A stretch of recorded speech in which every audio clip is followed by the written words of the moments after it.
la délivrance de l'esprit de peur. Et pour cela, je vous prie de tourner vos Bibles à 2 Timothée, chapitre 1, verset 7. Je vais lire la traduction de Louis II. 2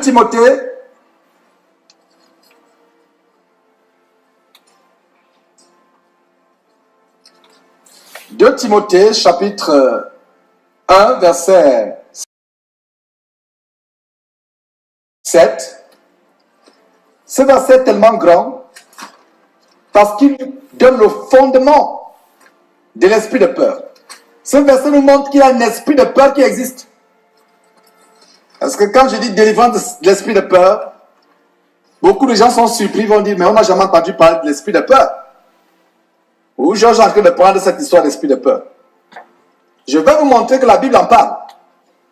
Il y a un esprit de peur qui existe et nous devons en être délivrés. Et je vais vous montrer comment nous pouvons être délivrés de cet esprit de peur. Donc l'esprit de peur existe. Nous allons le lire. Et il y a même 2 versets qui établissent la fondation de l'esprit de peur. Il y en a 2. Dans la Bible, je vais vous les montrer.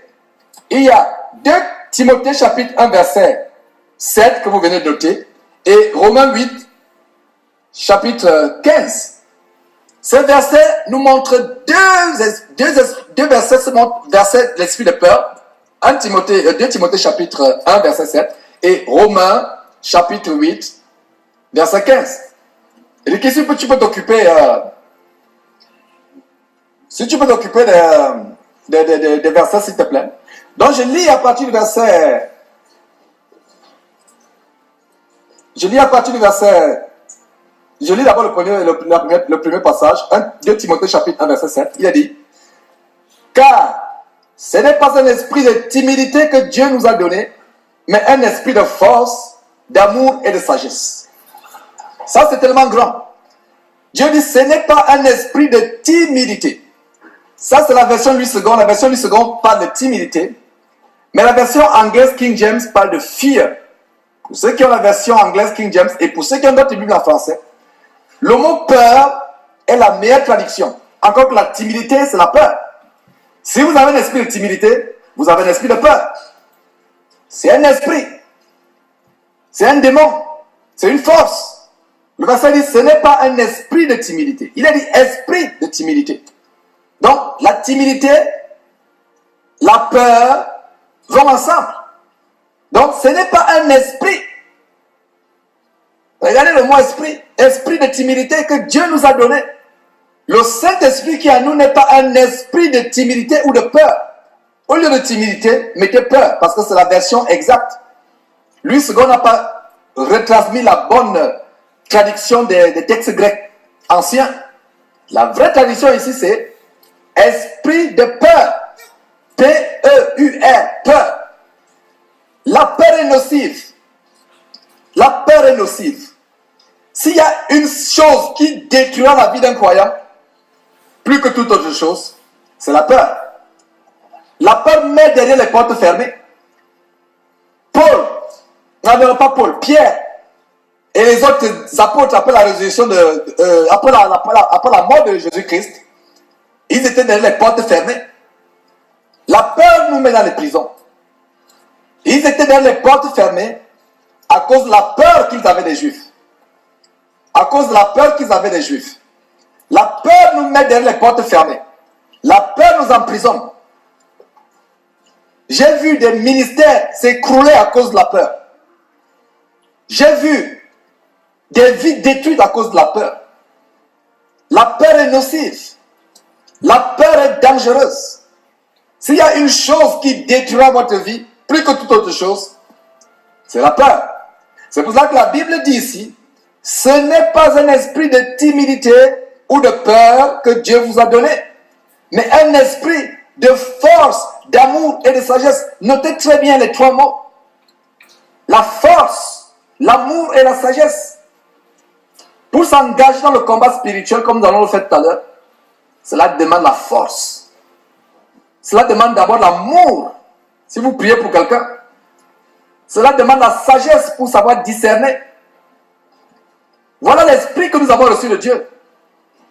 Il n'y a pas de peur dans l'esprit que nous avons reçu de Dieu. Et si un croyant, une croyante est constamment dans la peur,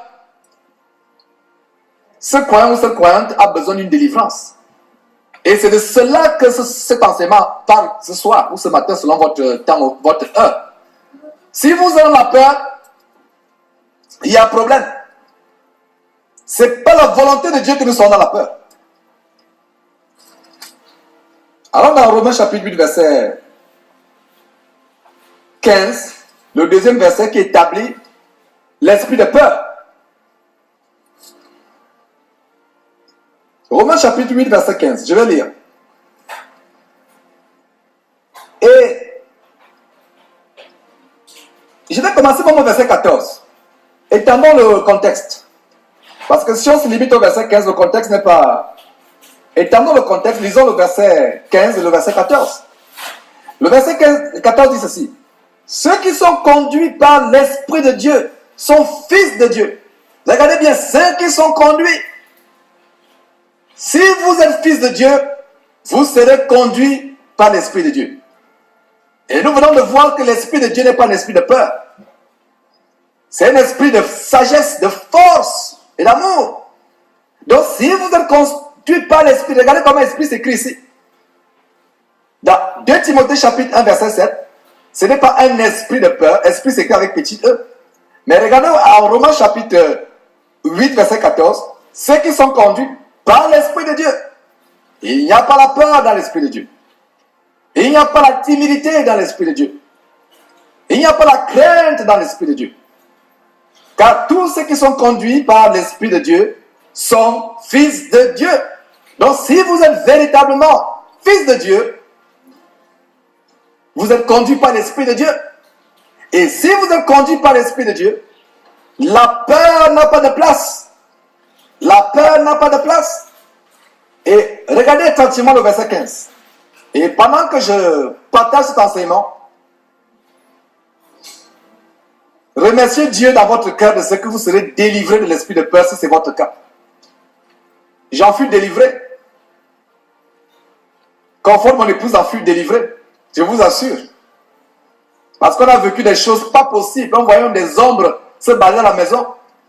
Il n'y a pas de courant d'air, mais les portes claquent seules. Nous avons vécu des choses pas possibles. Beaucoup de gens auraient du mal à croire ce que nous avons expérimenté dans la maison. Les portes qui se claquent seules. Des manifestations bizarres. Et si vous n'êtes pas solidement fondé dans les choses que je vous enseigne aujourd'hui, mais vous allez craquer. Vous allez même, il va vous falloir un psychiatre. Alors qu'en Jésus-Christ, on n'a pas besoin de psychiatre. Parce que la Bible nous dit que notre esprit de Dieu en nous, c'est un esprit de force. Voilà. Donc, verset 14 à nouveau, qui annonce le verset 15. Car ceux qui sont conduits par l'Esprit de Dieu sont fils de Dieu. Et vous n'avez pas reçu un esprit de servitude. Voilà notre mot. Un esprit de servitude, pourquoi? Pour être dans la crainte. Donc quand vous êtes constamment dans la crainte, ça veut dire que vous avez un esprit de servitude. Mais que dit ce verset? Est-ce un esprit de servitude que nous avons reçu? Pas du tout. Alors pourquoi être dans la crainte? Le verset dit que vous n'avez pas reçu un esprit de servitude pour être encore, regardez encore. C'est-à-dire vous deviez sortir de la peur, vous devez sortir de la crainte, mais vous êtes encore dans la crainte. Parce que c'est quoi? Un esprit de servitude. Un autre mot pour servitude, c'est esclavage. Or, la parole de Dieu dit, si Jésus qui nous a franchis, vous êtes réellement affranchis. C'est pour cela que cet enseignement s'intitule « L'affranchissement de l'esprit de peur » ou « La délivrance de l'esprit de peur ». La peur de dormir seul la nuit. La peur de dormir dans les ténèbres. La peur qu'il y a des gens qui viendront vous violer dans la nuit, dans le sommeil. La peur de voir des choses apparaître dans la nuit. On a vu la dernière fois l'enseignement, comment Dieu nous protège dans notre sommeil. Comment les anges campent autour de nous, comment les anges nous caressent nos visages. Oh là là, un ange, quel privilège. Un minable homme comme moi, un ange me caresse le visage pendant que je dors. Voilà les choses que nous recevons de Dieu. N'est-ce pas merveilleux? Comment ne devrais-je pas adorer ce Dieu? Comment ne me lèverais-je pas à 5 heures du matin tous les jours pour glorifier, pour chanter à ce Dieu? Comment il est merveilleux, comment je l'aime. Donc la Bible dit, vous n'avez pas reçu un esprit de servitude, un esprit d'esclavage, pour être dans la crainte, dans la peur. Et ailleurs, peu importe le fait que William n'est pas encore là et que tu restes seul dans ta chambre.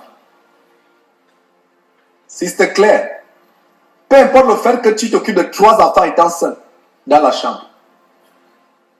L'esprit qui est en nous, je vous assure, nous devons, ce soir ou ce matin, selon votre temps, nous allons prendre conscience de l'esprit qui est en nous.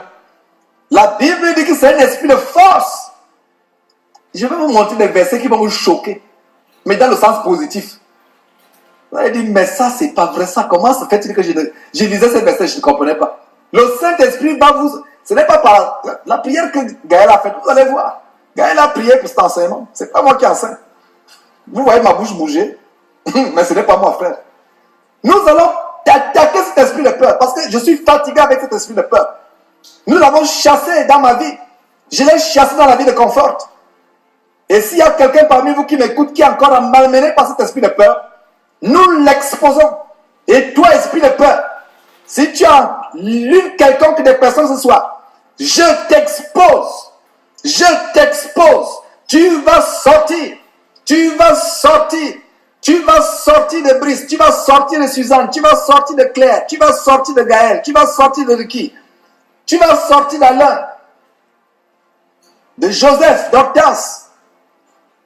De moi-même. La peur des hommes. La peur de l'avenir. La peur des démons. Parce que ce n'est pas un esprit de timidité que Dieu nous a donné. C'est un esprit de force, d'amour et de sagesse.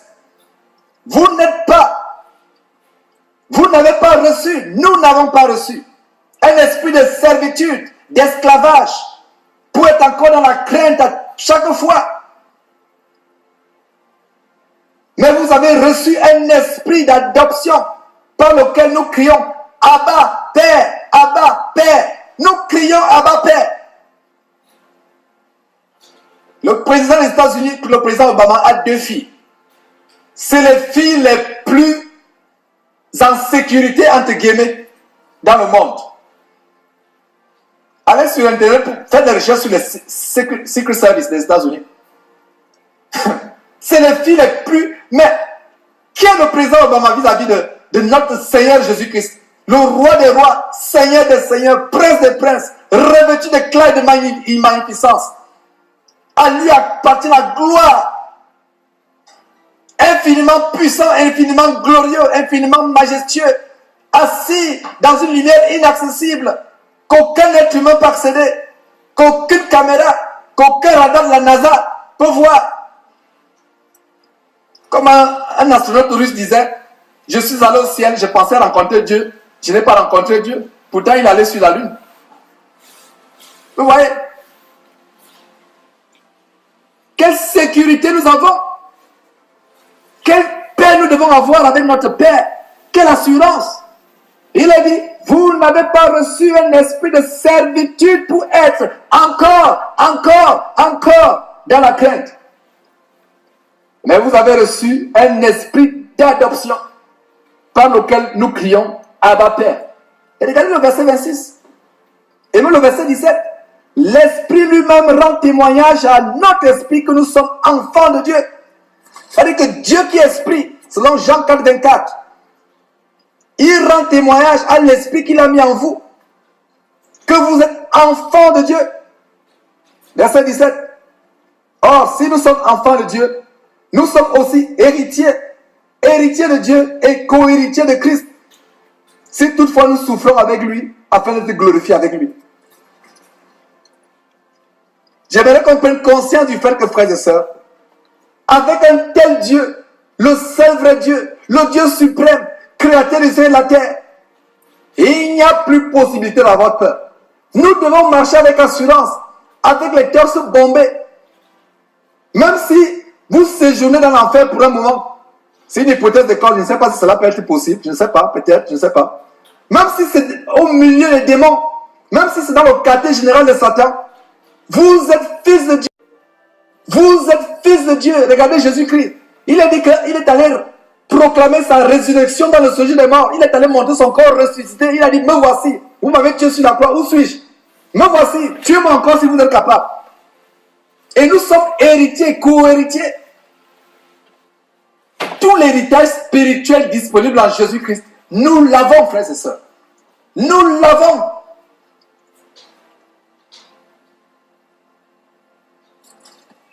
Avant de continuer dans la peur, dans le sujet de la peur, approfondir le sujet de la peur, faire la dissection du sujet de la peur, de l'esprit de peur, je vais ouvrir une grande parenthèse sur la loi de la croyance. Notez s'il vous plaît, frères et sœurs, je vais ouvrir une parenthèse sur la loi de la croyance. Je vais vous définir la loi de la croyance. La loi de la croyance, c'est la loi selon laquelle nous sommes ce que nous croyons. Nous avons ce que nous croyons. Nous obtenons ce que nous croyons. Nous pouvons ce que nous croyons. Nous recevons ce que nous croyons. C'est la loi de la croyance. Et cette loi est biblique. Parce que ce n'est pas une théorie ésotérique que je suis en train de développer. Je vais vous montrer quelque chose. Je vais vous montrer quelque chose de profond. La loi de la croyance, c'est la loi selon laquelle nous sommes ce que nous croyons, nous avons ce que nous croyons, nous recevons ce que nous croyons, nous devenons ce que nous croyons. En d'autres termes, dites-moi comment vous croyez et je dirai comment est votre vie. Mais il y a deux sortes de croyances. Faites un schéma. Vous prenez les notes. Pour ceux qui peuvent prendre les notes sous les formes de schéma, prenez quelque chose, notez les frères, je vais vous montrer quelque chose. Il y a deux sortes de croyances. Il y a la croyance négative et la croyance positive. Ça va choquer des gens de savoir qu'il y a une croyance positive, négative. Parce que quand on parle de croyance, la croyance n'est pas forcément positive.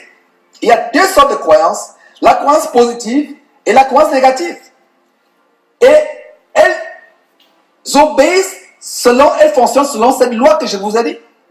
Vous croyez de manière positive, vous recevez des choses positives dans votre vie. Vous croyez de manière négative, vous recevez des choses négatives dans votre vie. Et il y a un passage qui établit la loi de la croyance négative. Donc il y a deux sortes de croyances. Bien des fois, il y a des gens qui me disent, oh frère Georges, tu sais, moi aussi je crois. Et après je leur demande, tu crois comment? Ils sont surpris, ils me disent, mais comment croire? Il y a deux façons de croire. Je dis, oui, il y a deux façons de croire. Il y a la croyance négative et la croyance positive. Et les deux croyances entraînent les résultats positifs ou négatifs selon que vous croyez positivement ou négativement. Commençons par la croyance négative. La loi de la croyance négative est établie merveilleusement dans la Bible par Job chapitre 3, versets 25 et 26. Ça, c'est la loi de la croyance négative. La loi selon laquelle vous êtes ce que vous croyez, vous pouvez ce que vous croyez, vous devenez ce que vous croyez, vous obtenez ce que vous croyez, votre vie est ce que vous croyez. Si vous avez dans votre vie des pensées d'échec, si vous pensez que vous n'allez pas vous en sortir, vous serez raté, vous serez réellement raté. Si vous pensez que votre enfant peut mourir, il va mourir. Je vais vous montrer cette loi de la croyance. Et je vais vous donner un exemple qui est arrivé avec un pasteur.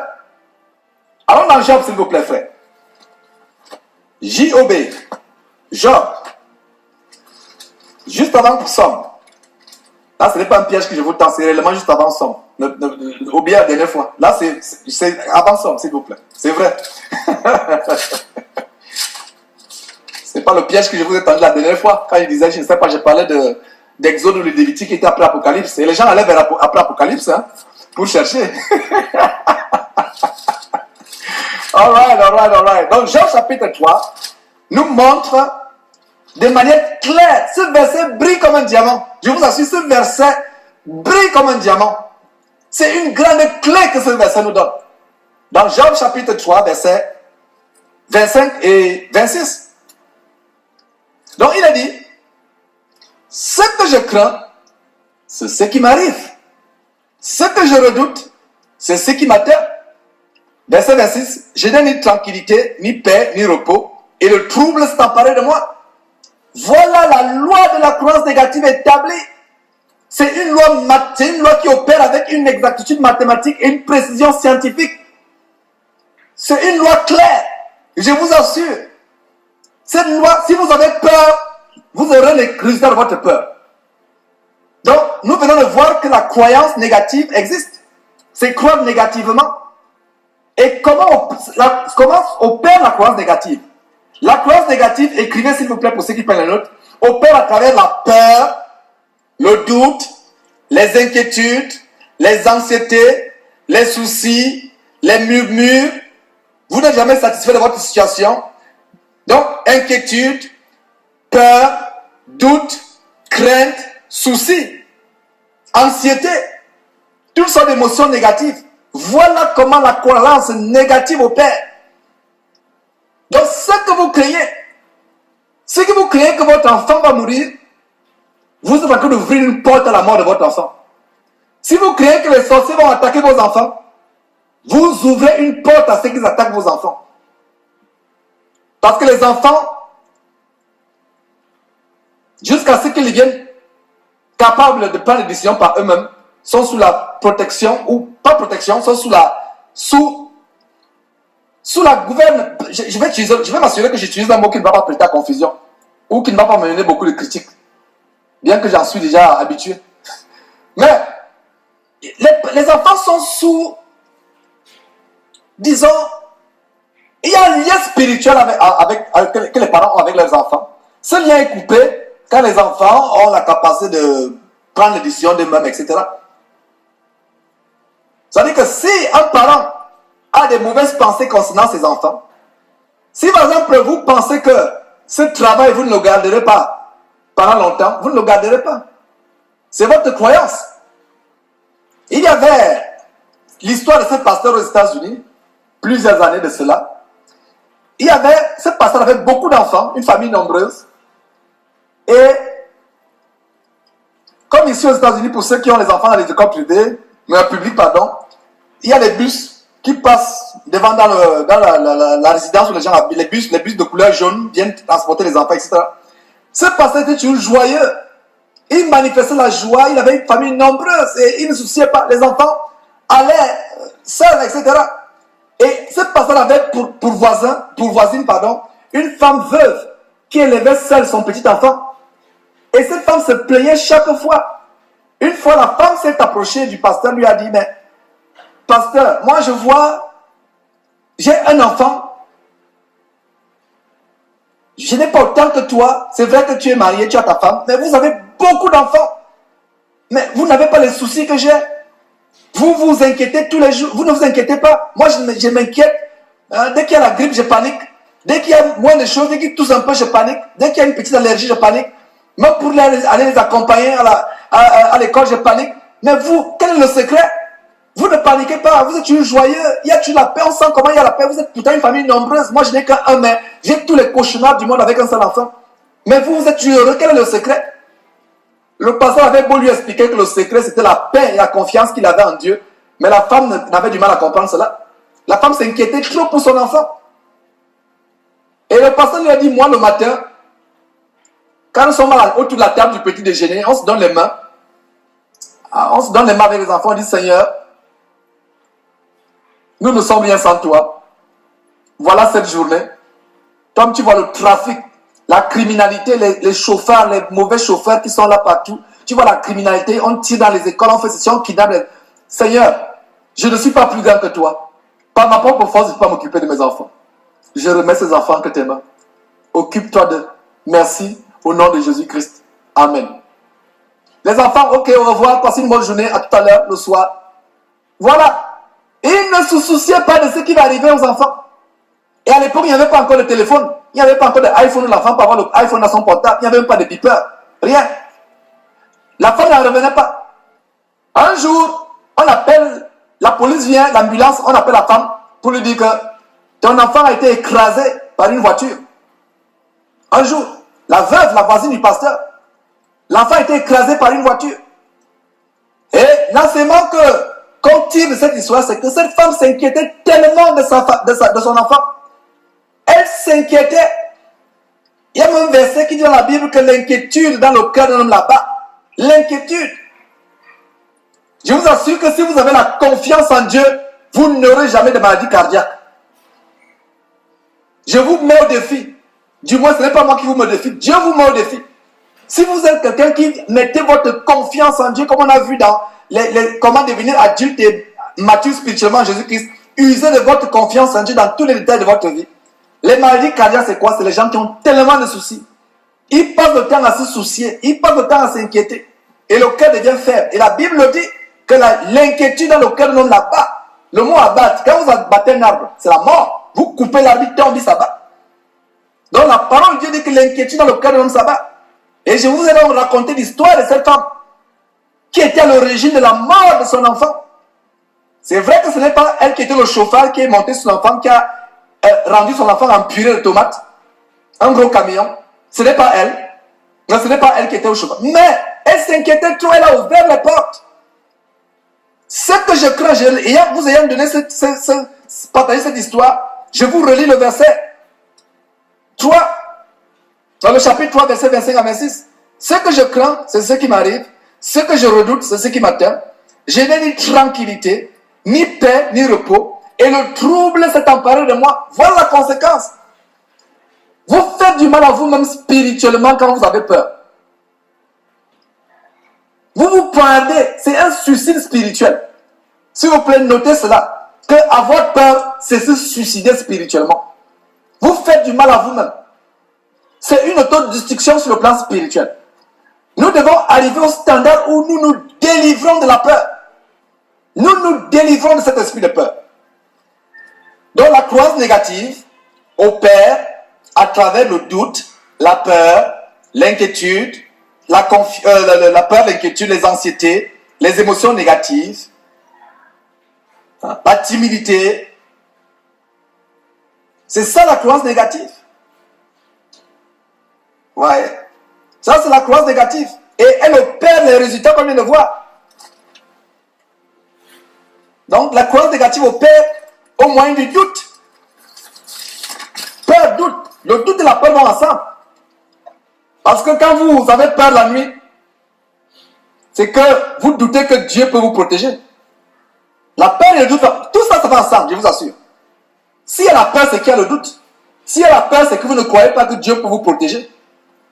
S'il y a la peur, c'est que vous doutez que Dieu est puissant pour vous protéger. Je vous assure. Donc, la croyance positive, au contraire, je ne vais pas accentuer sur la croyance positive. Peut-être qu'on pourra partager ça plus tard, mais nous sommes ici pour nous délivrer de l'esprit de peur. Quand on dit peur, doute, timidité, inquiétude, souci, anxiété, tout cela va ensemble. C'est un gros paquet. C'est même un gang. C'est un gang de criminels. On doit les chasser de notre vie pour des bons au nom de Jésus-Christ. Donc la croyance positive, c'est l'assurance, la confiance et la foi. Et il y aura un enseignement là-dessus. La croyance positive. Donc quand vous dites que vous croyez positivement, ça veut dire que vous, il y a la foi, l'assurance, la confiance. Nous les hommes, nous croyons aux choses humaines, mais on a du mal à croire aux choses de Dieu. Quand on vous invite quelque part dans la maison, on vous dit, Monsieur Mabali, Landry, prenez place.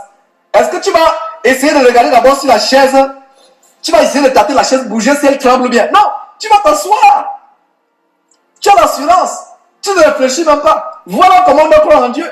Tu ne vas pas d'abord tourner là et dire, mais monsieur, est-ce que vous pensez que votre fauteuil là est solide? Je peux peut-être m'affaler là. Non. Qu'en est-il quand tu vas dans un supermarché? Tu veux une boîte de haricots. Tu vas dans un supermarché, tu vas à l'étalage. Tu vois bien les haricots. C'est bien dessiné. Tu vois l'image des haricots, c'est écrit haricots. Est-ce que tu doutes un seul instant que quand tu arrives à la maison, quand tu vas ouvrir, ce ne sera pas les haricots qui sont dedans? Pourquoi nous les hommes, nous croyons facilement aux écrits des hommes? À l'image qui est sur la boîte, il peut arriver qu'arriver à la maison, c'est peut-être je ne sais pas, c'est une boîte pleine de pousses qui ont été coupés dans la machine, ou je ne sais pas, ou de la chair humaine, ou je ne sais pas, d'autres choses. Mais tu ne doutes pas un seul instant que quand tu vas arriver à la maison, tu vas ouvrir ta boîte d'haricots, hein, tu es sûr, tout simplement parce que c'est écrit. Alors pourquoi nous aussi on ne se fie pas à ce qui est écrit dans la Bible? Vous voyez comment l'être humain est. Nous croyons plus au rapport médical de notre médecin. Le médecin dit, Comme tu vois là, et ils ont des termes tellement sophistiqués, techniques. Tu ne comprends pas. Et je vais vous apprendre une chose que j'ai apprise dans le ministère. La plupart des mots de la médecine, c'est des démons en fait. Et des mots vraiment compliqués, ça crée la peur. Le médecin te sort et ils sont là tellement vaniteux dans leur science. Ils te disent, tu viens voir le résultat des examens, tu vas faire l'examen. La personne dit, oh madame ou monsieur, veuillez vous asseoir. La personne sort le papier, commence à dire les mots. Tu ne comprends rien même de ce qui. C'est du chinois pour toi ou bien du grec. Il te dit que tu as ceci, tu as cela, tu as cela. Et ça produit la peur. Parce que tu te fies sur ce qui est écrit. Qu'en est-il quand tu vas voir ton banquier? Quand ton banquier ou ton avocat te dit, ou ton comptable te dit, voilà l'état de tes finances. Tu ne doutes pas un seul instant. Et bien des fois, je vous assure qu'il y a des fois, vous vous rendez compte que la banque vous a volé de l'argent. Mais rares sont les personnes qui doutent un seul instant, se disent non, c'est vrai. Nous devons arriver au point où nous mettons notre confiance en Dieu dans tous les détails. Nous croyons à la parole de Dieu. Donc, je ne me mets pas l'accent sur la croyance positive. Ce sera peut-être l'objet de notre enseignement. Je veux m'appesantir sur la croyance négative. Ça, c'est le virus. Sur le plan spirituel, c'est plus virulent que le virus du sida. C'est plus pestilentiel que la peste. La peur. Ça ruine une vie, ça ravage une vie. Beaucoup de prières sont bloquées à cause de la peur et le doute. Beaucoup de vies sont détruites. Beaucoup de vies sont en prison. Vous priez, vous êtes fatigué jusqu'à votre mort, vous ne recevez pas la délivrance tout simplement parce que vous avez été rongé par la peur, par le doute. C'est la volonté de Dieu. Nous avons lu cela en Romains chapitre 8, verset 15. C'est la volonté de Dieu que nous comprenons que nous n'avons pas reçu un esprit de servitude pour être encore dans la crainte. Et ce n'est pas un esprit de peur que Dieu nous a donné, mais un esprit de force, de sagesse et de sagesse et d'amour. Voilà l'esprit que nous avons reçu. Allons dans Jacques pour voir comment ces choses, ces émotions, cette croyance négative est dévastatrice. Jacques chapitre 1, s'il vous plaît. Jacques.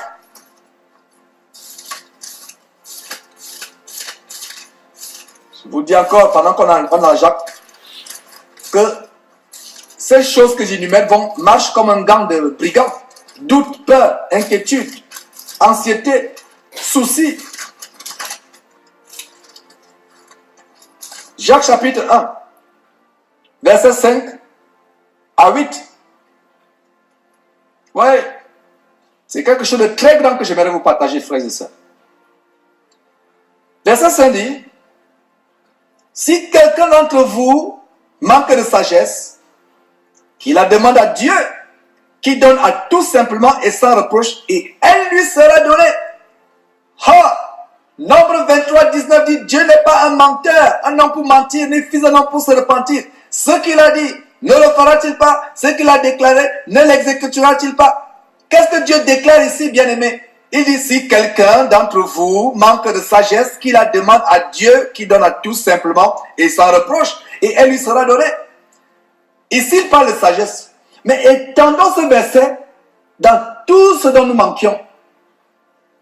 Ça peut être un travail, ça peut être la santé, ça peut être un enfant, ça peut être un époux, une épouse.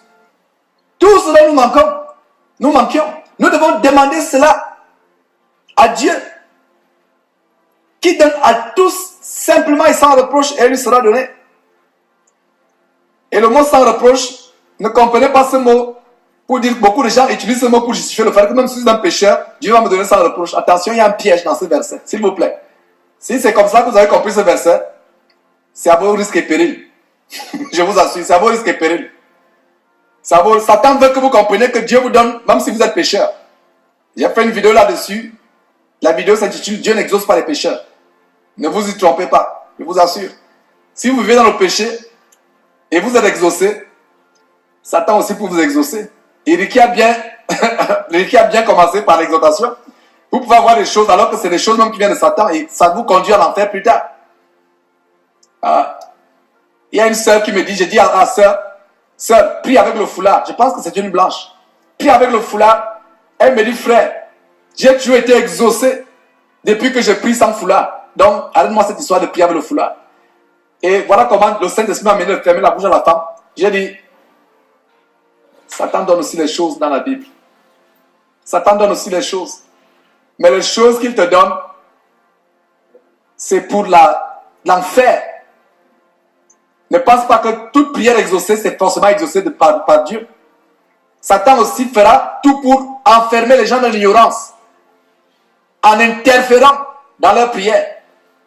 Lisez Daniel chapitre 10, vous allez voir comment Satan interfère dans les prières.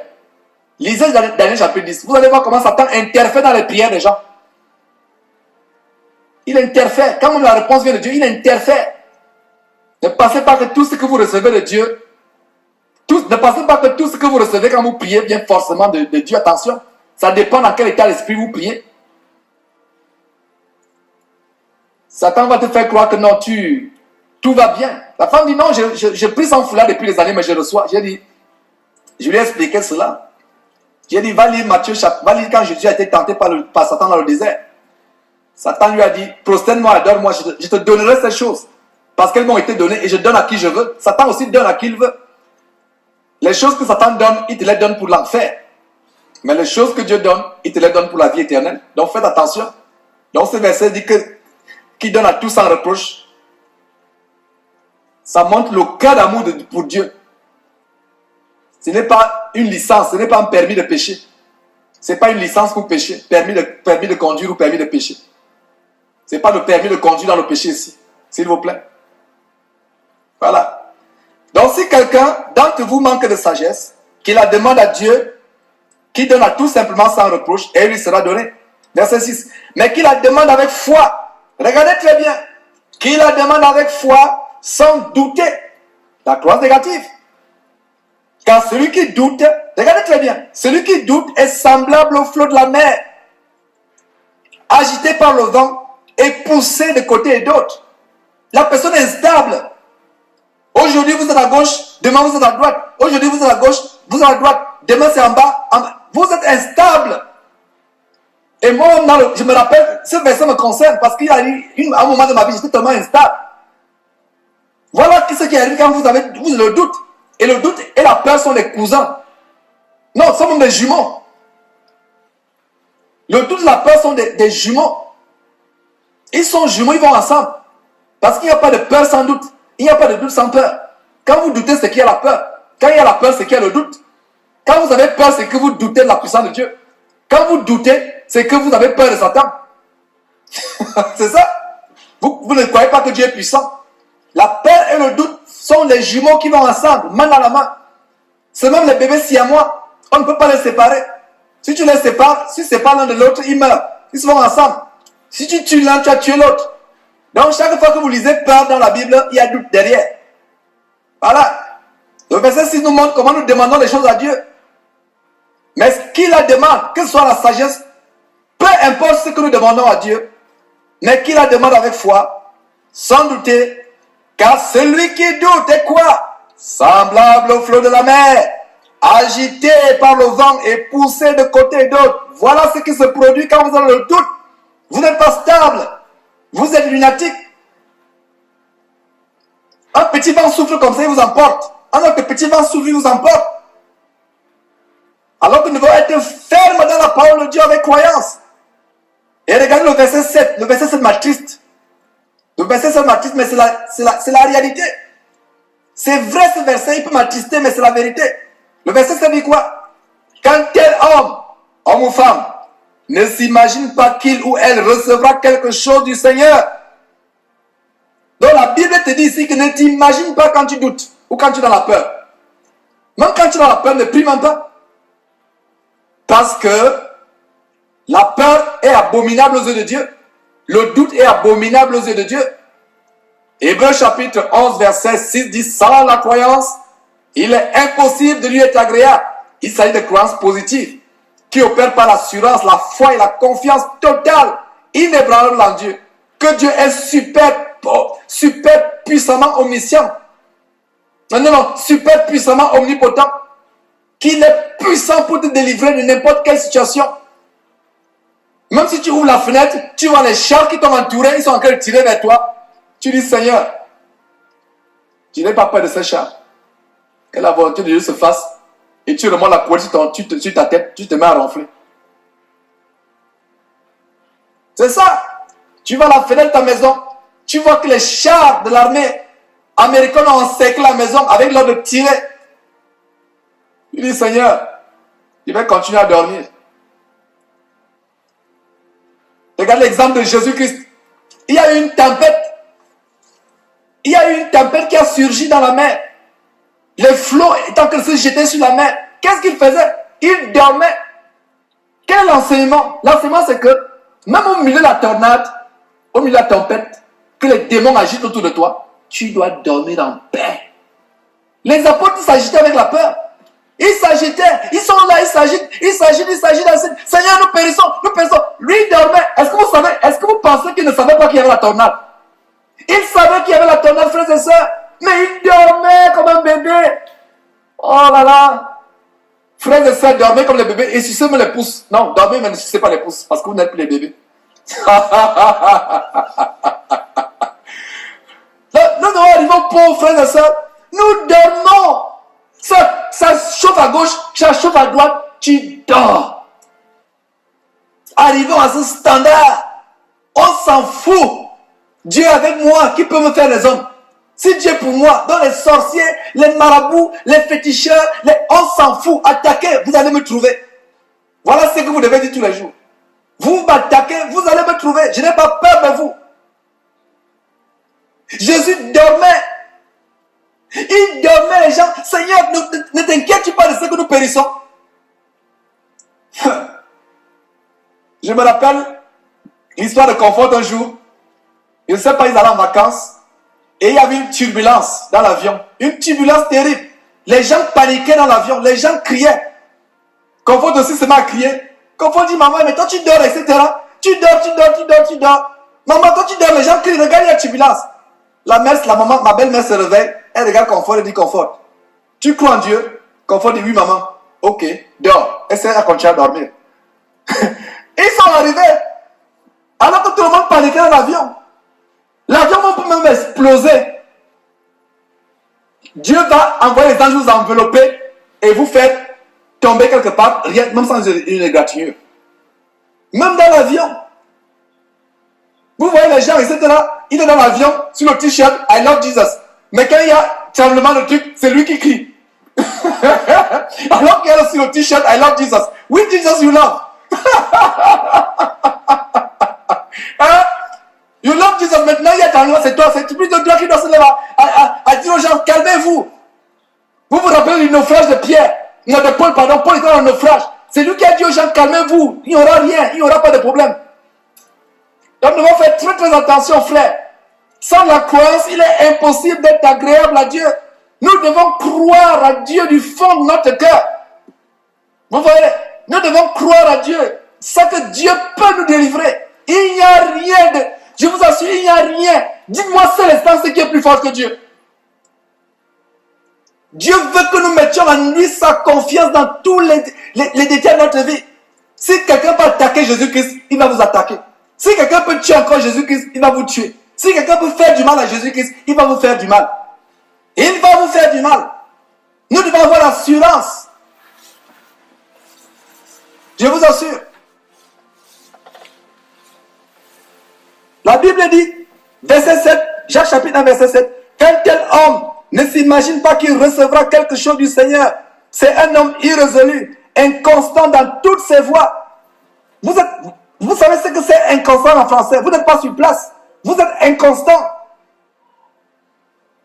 Vous êtes ballotté à toute votre doctrine parce qu'il y a la peur, la confusion. Ouais. On va terminer en mettant l'emphase sur la peur maintenant. Deutéronome chapitre 20, s'il vous plaît. Deutéronome. Deutéronome, c'est le 5e livre de la Bible. Genèse, Exode, Lévitique, Nombre, Deutéronome. Chapitre 20. Après Nombre, Deutéronome, chapitre 20. Nous allons scruter cette histoire. Je vous ai promis que nous allons disséquer la peur. Et là, nous entrons dans le domaine du combat spirituel.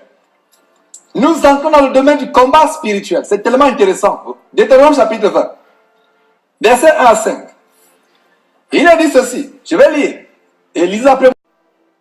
Lisons ensemble. Ne lisons pas ensemble. Lisez dans votre cœur, mais je vais lire à haute voix. Mais lisez, il faut que vos yeux suivent les versets pendant que je lis, s'il vous plaît. Lorsque tu iras à la guerre, et dans quelques minutes nous irons en guerre. Ouais, donc le verset vraiment est approprié, tombe à pic.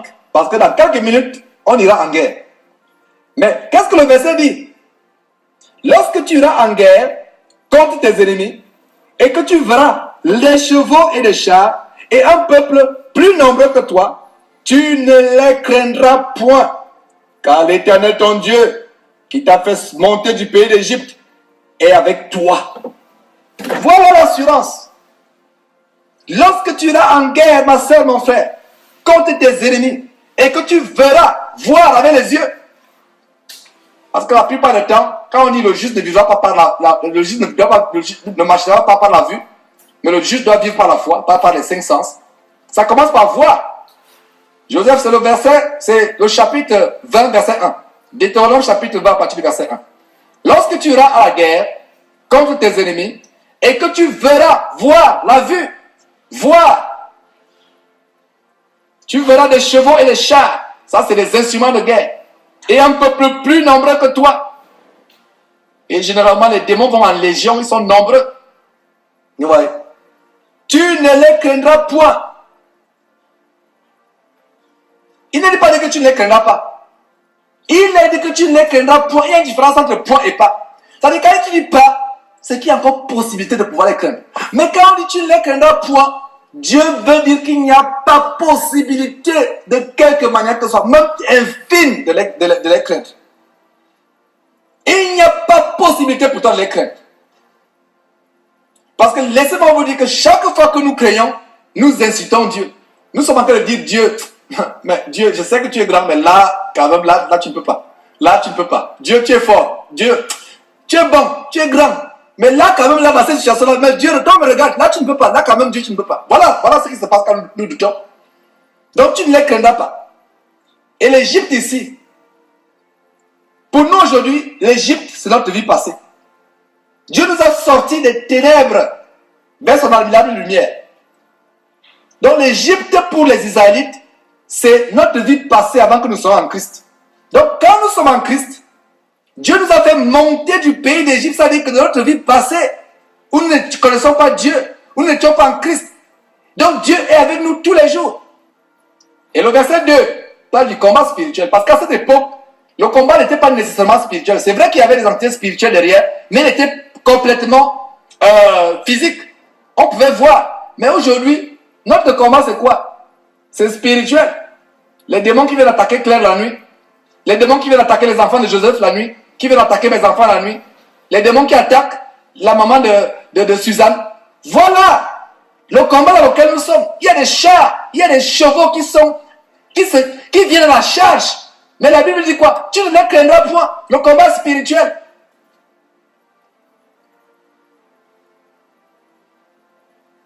Le combat spirituel. Verset 2. À l'approche du combat, le sacrificateur s'avancera et parlera au peuple. Verset 3. Suivez attentivement le verset 3, s'il vous plaît. Il leur dira, écoute Israël, vous allez aujourd'hui livrer bataille à vos ennemis. Et c'est ce que nous allons faire dans quelques minutes. Écoutez Israël, vous allez aujourd'hui livrer bataille à vos ennemis. Que votre cœur ne se trouble point. Soyez sans crainte. Ne vous effrayez pas. Et ne vous épouvantez pas. Verset 4 jusqu'au verset 4 même. Jusqu'au verset 5. Car l'Éternel votre Dieu marche avec vous pour combattre vos ennemis, pour vous sauver. S'il vous plaît, je parle avec une soeur aujourd'hui. Je crois que j'ai amusé la soeur. J'ai dit à la soeur, je te punis. La soeur ne comprenait pas pourquoi il disait que je te punis. J'ai dit, soeur, je te donne une punition. La soeur me dit, comment? Elle ne comprenait pas. J'ai dit, soeur, pendant les jours, tu vas réciter Éphésiens chapitre 11, chapitre 5, verset 11. Et la punition que nous avons pour nous qui n'avons pas cru, nous allons réciter ces versets qui sont donnés. À partir de nous devons les réciter par cœur. C'est-à-dire que ce verset doit être une réalité dans notre vie. Quand une situation arrive, tu médites ce verset. Soyez sans crainte, ne vous effrayez pas. Ne vous épouvantez pas devant eux. Verset 4, car l'Éternel votre Dieu marche avec vous. Regardez, c'est tellement beau. Dieu marche avec nous pour combattre vos ennemis. Vous voyez? Verset 5, les officiers parleront ensuite au peuple et diront, qui est celui qui a bâti une maison neuve, ne s'y est point encore établi, qu'il s'en aille et retourne chez lui, de peur qu'il ne meure dans la bataille et qu'un autre ne s'y établisse. Tu vois, celui qui a bâti une maison neuve va se préoccuper de sa maison. Oh, ça c'est le doute, je me soucie, j'ai ma maison, etc. Éphésiens chapitre 5, verset 11. Bon, je ne sais pas si vous allez comprendre le contexte de ce verset Éphésiens. La sœur dont je parle va comprendre très bien ce verset. Parce que ça, c'est un problème, ça à elle, mais c'est un verset. Le verset dit, ne prenez pas aux œuvres infructueuses des ténèbres, mais plutôt condamnez-les. Le verset 5. Voilà. Allons dans Juge, s'il vous plaît. Juge. Deutéronome, Josué, Juge. Deutéronome, Josué, Juge. Chapitre 7. Nous sommes presque à la fin de l'enseignement. La délivrance de l'esprit de peur. Juge chapitre 7. Verset 1 à 3. Je lis la parole de Dieu. Jérubal, qui est Gédéon. Ça c'est un autre nom de Gédéon. On le connaît plus par Gédéon, mais il a aussi un autre nom, Jérubal.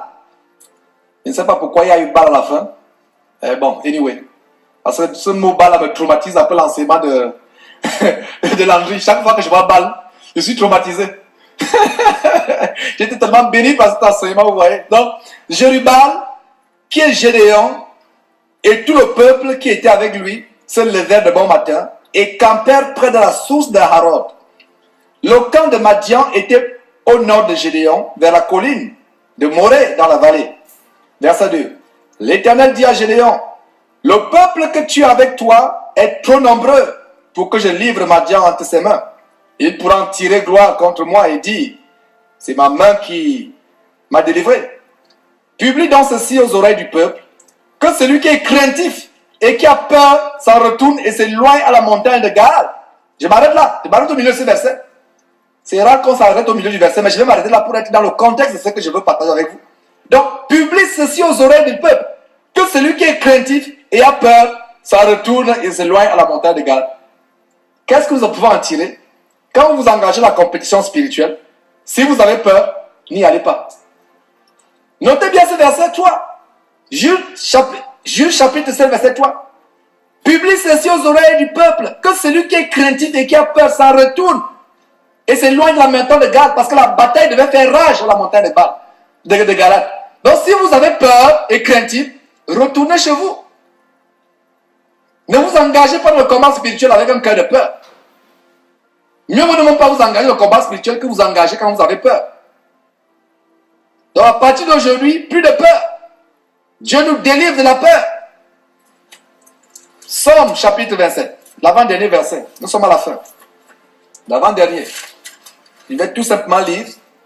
Somme chapitre 27. C'est par le livre de Somme que nous allons finir. Dans l'avant-dernier livre. L'avant-dernier chapitre, pardon. Somme 27. Somme chapitre 27. Verset 1 à 3.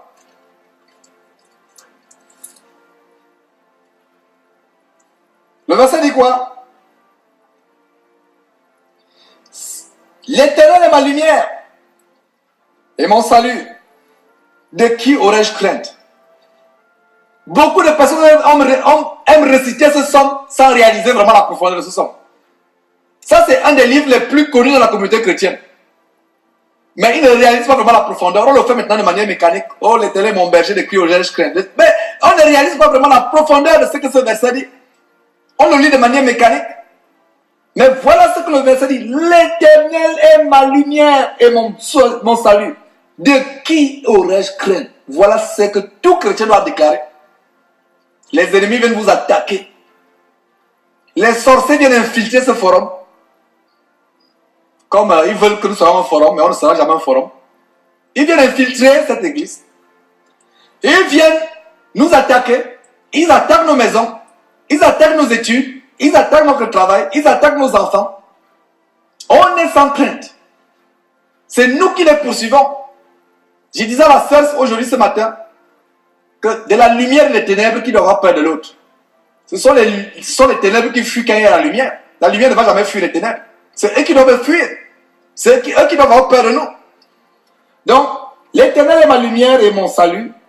De qui aurais-je crainte?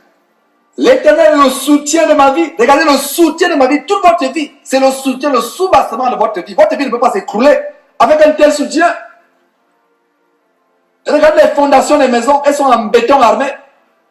Mais même le béton armé, quand il y a le tsunami ou bien ça s'emporte, il y a éboulement, etc., ça s'emporte. Mais quand l'Éternel est le soutien de votre vie ne peut pas s'écrouler. J'espère que vous dites Amen dans vos cœurs. L'Éternel est le soutien de ma vie. De qui aurais-je peur? Vous voyez la peur.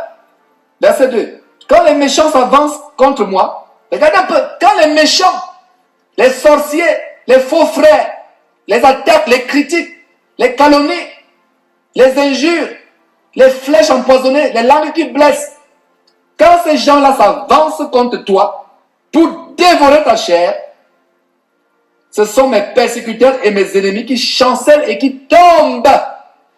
Voilà ce qui arrive. C'est eux qui chancellent et qui tombent. Toi, tu ne tombes pas, tu es debout. Oh, le verset 4, oh là là, ça c'est, oh, c'est merveilleux, le verset 3. Le verset 3 est merveilleux. J'ai lu ça, j'ai lu le verset 3. Si une armée campait, regardez camper, une armée est là, vous dormez chez vous, il y a des gens qui campent dans les lieux ténébreux, sataniques pour vous attaquer. Si une armée campait contre moi, mon cœur n'aurait aucune crainte. Si une guerre s'élevait contre moi, je serais malgré cela plein de confiance. Voilà, malgré cela, tu seras plein de confiance. Et je disais encore la même sœur, on a passé beaucoup de temps avec la sœur dont je vous parle aujourd'hui. Je lui disais que c'est quand tu as les attaques que tu dois te lever et glorifier Dieu par les cantiques. Tu dis Seigneur, merci pour la protection. Tu souris, tu es dans la joie. Ton cœur ne s'ébranle pas. Tu n'as pas peur. Terminons donc par Somme 56, verset 4. Somme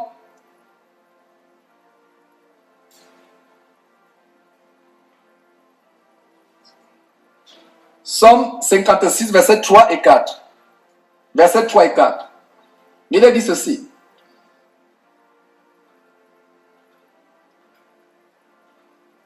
Tout le jour, mes adversaires me harcèlent.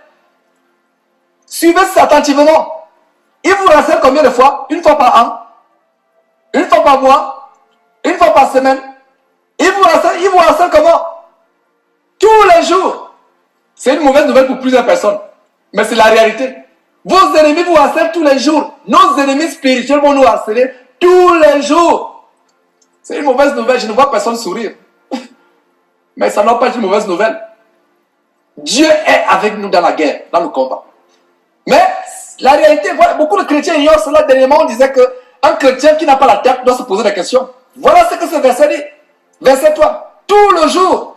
Et ce n'est pas, c'est tout le jour. Ça dit que sur 24, il est tout le jour. Donc, le jour entier. 24 sur 24, nous sommes sous attaque.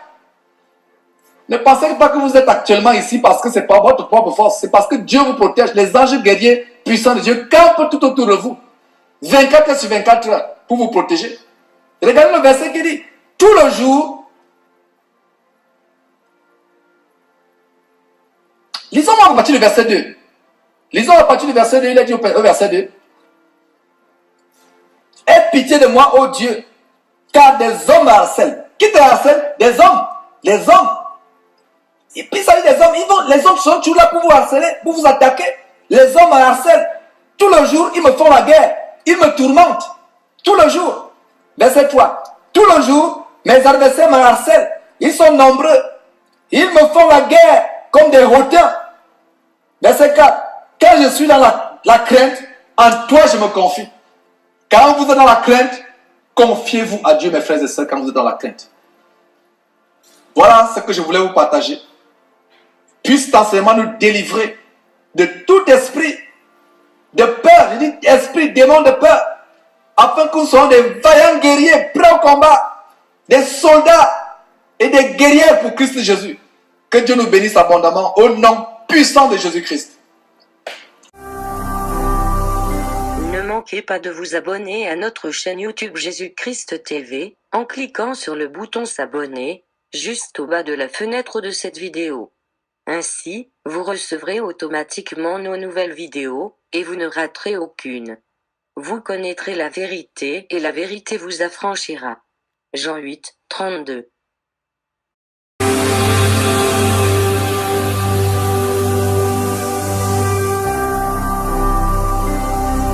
Jésus-Christ TV, vous connaîtrez la vérité et la vérité vous affranchira.